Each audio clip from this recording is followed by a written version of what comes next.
অনেক দেরি হয়ে গেল রে, ঠিক মতন পরিষ্কার করিস কিন্তু।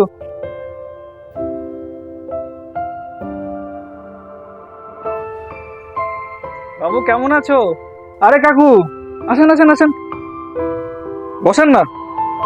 বলছিলাম যে আমার খোকার জন্য একটা ভালো দেখে জুতা বের করতে দেখি। পায়ের মাপটা তো বলতে হবে কাকু, এই ধরে নাও তোমার এই ছেলের মতন হবে, ওর পায়ের মাপে দিলেই হবে। আচ্ছা আমার এই ছেলের মতন দাঁড়ানো, আপনাকে দেখাচ্ছি একদম এ ক্লাস জুতো। আরে কাকু আপনার পায়ের জুতাটা তো ছিঁড়ে গেছে, কাকুর জন্য একটা ভালো দেখে জুতো আর ভালো দেখে বুট নিয়ে আয় ছেলের জন্য। এই যে কাকু দেখেন, একদম এ ক্লাস জুতো। এই যে আপনার ছেলের পায়ে দারুণ ফিটিং হবে, আপনি দেখেন দেখেন।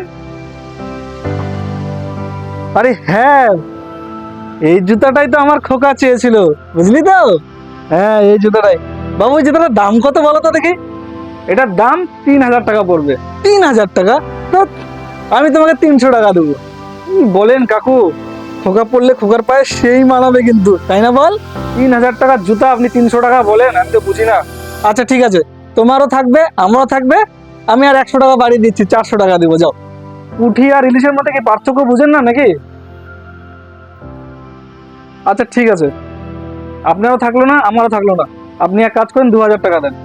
ঠিক আছে তাহলে একটা কাজ করো, আমি 1500 টাকা দিচ্ছি, এই জুতোটা আমাকে দিয়ে দাও। আচ্ছা ঠিক আছে, আর আপনারটা? হুম, আমার এই জুতাটা, এই জুতোটাকে মুচি দিয়ে একটু সেলাই করলে পরানোর মতন হয়ে যাবে না। তুমি এক কাজ করো, শুধু খোকার জুতোটাই দাও।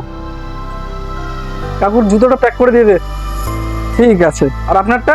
আমারটা আমি পরে নিয়ে নেবো নি, আগে বাপ হও তারপরে বুঝবানি। আসি বাবা, হ্যাঁ ভালো থেকো। ঠিক আছে কাকু। বাবা, এই শব্দটার অর্থটা কিন্তু অনেকটাই বড়। যেই মানুষটা কোনোদিন নিজের শপথটি পূর্ণ করে না, শুধু বাচ্চা কাচ্চা আর সংসারের কথাই চিন্তা করে যায়, তারই নাম বাবা। আশা করি বন্ধুরা ভিডিওটা তোমাদের খুব ভালো লেগেছে। ভিডিওটা ভালো লাগলে অবশ্যই একটা লাইক করে ভিডিওটাকে শেয়ার করে দিও।